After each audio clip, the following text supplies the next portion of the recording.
Seigneur, que le Saint-Esprit saisisse l'atmosphère spirituelle, que l'atmosphère soit soumise au Saint-Esprit, dans le nom de Jésus-Christ.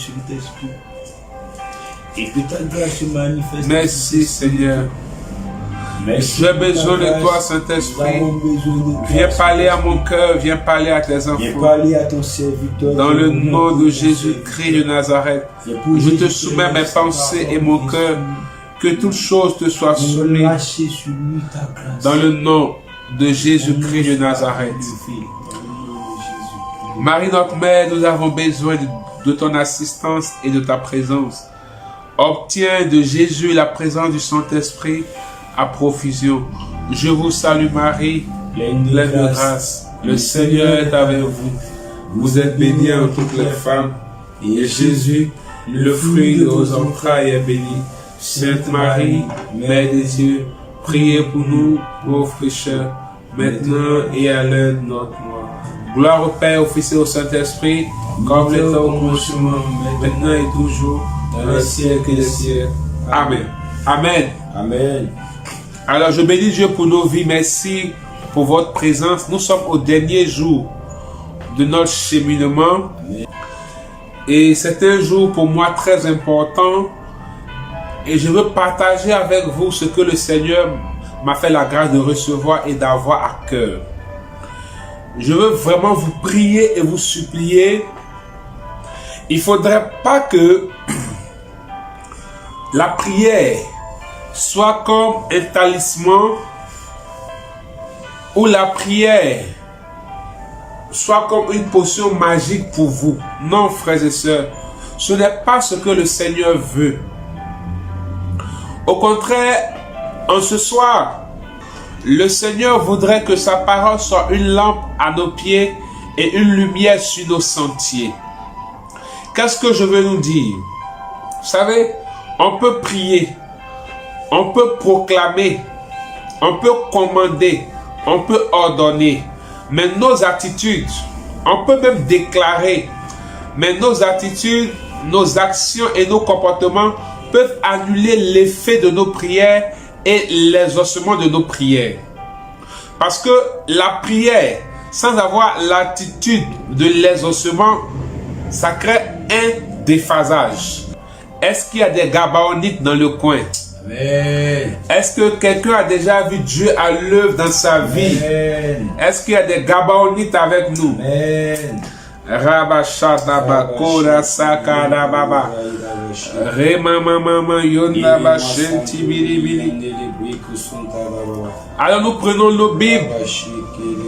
Je nous en supplie, ce que je vais partager en ce soir, le Seigneur voudrait que ça conduise nos pas, parce qu'il ne faudrait pas des attitudes et des comportements qui annulent l'effet de nos prières. Frère, tu as pris 10 jours de prière, de jeûne. Tu étais à Gabaon. Le Seigneur t'a entendu. Dieu sera à l'œuvre. Mais il ne faudrait pas que ton comportement et tes attitudes annulent l'effet de la prière ou l'exaucement que le Seigneur veut opérer dans ta vie.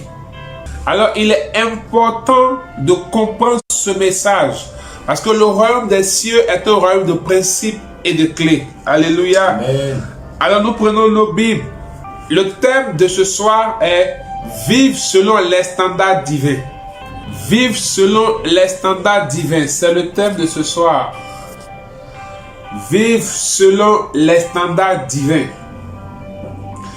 Ou vivre selon les standards du royaume des cieux. Et le texte d'appui c'est Galates chapitre 5 verset 13. Je lis la parole de Dieu.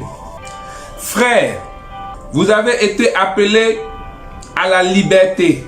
Seulement, ne faites pas de cette liberté un prétexte de vivre selon la chair, mais rendez-vous par la charité serviteurs les uns les autres. Frères, vous avez été appelés à la liberté. Seulement, ne faites pas de cette liberté un prétexte de vivre selon la chair, mais rendez-vous par la charité serviteurs des uns et des autres. Je vous assure que c'est un enseignement très important C'est parce qu'on ne vit pas selon les standards du royaume des cieux dont nous sommes en déphasage avec ce que nous sommes, notre identité. Parce que nous avons un règne. Étant des fils du royaume, nous sommes des rois. Or, un roi a un règne. Le règne du roi, c'est ce qui fonde son autorité et son pouvoir. Alors, si lui-même, il viole les règles de son règne, il aura problème. Quand il viole les règles de son règne, les principes de son règne, quand il viole le standard qui est établi dans son royaume, il affaiblit son autorité et sa puissance. Et c'est le problème de bon nombre de chrétiens.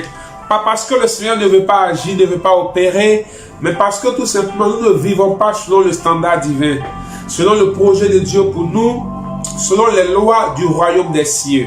Frères et sœurs, tu as un royaume, tu es d'une ambassade, tu es ambassadeur sur la terre, tu es accrédité pour une mission, mais tu ne dois pas te laisser coloniser par la terre d'accueil. Tu dois te souvenir que tu viens d'un royaume et tu dois manifester et vivre les lois de ce royaume et la vie de ce royaume. Mais tu ne dois pas te laisser coloniser ou te confondre dans cette vie que la terre d'accueil te donne. Nous sommes dans le monde, mais nous ne sommes pas de ce monde. Alors ce soir, le Seigneur veut nous interpeller à revenir à l'essentiel, au standard du royaume des cieux. Et ce message ne s'adresse pas qu'à vous. Ce message s'adresse à moi et à vous. Et je veux t'inviter à partager, à inviter des personnes parce que quelqu'un a besoin d'entendre ce message, je t'assure. Le texte nous dit, frère, vous avez été appelés à la liberté. Déjà, il est important de poser ce préalable d'entrée de jeu. Si tu crois que venir à Christ, c'est un fardeau, oui, tu n'as pas tort. C'est un fardeau, mais ce fardeau, c'est le fardeau de Jésus. Il dit, mon joug est doux et léger. Si tu crois que venir à Jésus ou vivre selon les lois du royaume, c'est être privé de liberté, c'est faux. Car Paul nous dit, frère, vous avez été appelés à la liberté. Nous sommes appelés à la liberté. Quand tu es chrétien, quand tu acceptes Jésus, tu es libre. Dis à quelqu'un, tu es libre. Donc ceux qui font croire ou ceux qui viennent vous dire que quand tu es chrétien, tu n'es plus libre, c'est archi faux. Nous sommes appelés à la liberté. Mais seulement ne faites pas de cette liberté un prétexte de vivre dans la chair. Il ne faudrait pas que cette liberté en Christ te donne de vivre n'importe comment et te donne de te laisser coloniser. Parce que la notion de la liberté amène bon nombre de personnes à faire des erreurs. Vous savez, quelqu'un définit la liberté comme étant l'acceptation de contraintes volontaires. L'acceptation de contraintes volontaires. Je suis libre, mais quand j'arrive dans une entreprise, ma liberté est régie par les règles de cette entreprise. Je suis libre, mais quand j'arrive dans un pays, ma liberté est régie par les lois de ce pays. On ne peut pas faire ce qu'on veut. C'est pas parce que tu es libre que tu peux te lever pour tuer un homme comme ça. Ou pas parce que tu es libre que tu peux te lever et insulter tout le monde. Ou bien tu peux aller voter, tu es libre, donc tu manges où tu veux, tu voles où tu veux, tu t'arrêtes en plein milieu de la route, tu te laves parce que tu es libre. Ou bien tu montes dans un bus, un taxi, tu te laves là-bas parce que tu es libre. Non. C'est pourquoi Paul dit, mais seulement que notre liberté ne soit pas un prétexte de vivre selon la chair. Effectivement, parce qu'aujourd'hui, la notion de liberté mal comprise devient un prétexte pour vivre n'importe comment et comme on veut. À telle enseigne que même la souveraineté de Dieu est remise en cause. Et on attend des choses de la part de Dieu. Mais on ne veut pas vivre selon le standard de Dieu, sous prétexte que nous sommes libres. Non, ce n'est pas comme ça marche, frères et sœurs. C'est pourquoi il faudrait que notre notion de la liberté soit corrigée. Nous sommes libres. Jésus nous appelle à la liberté d'aimer, la liberté de vivre. Mais cette liberté est régie par le standard du royaume des cieux. Quel est ce standard du royaume des cieux?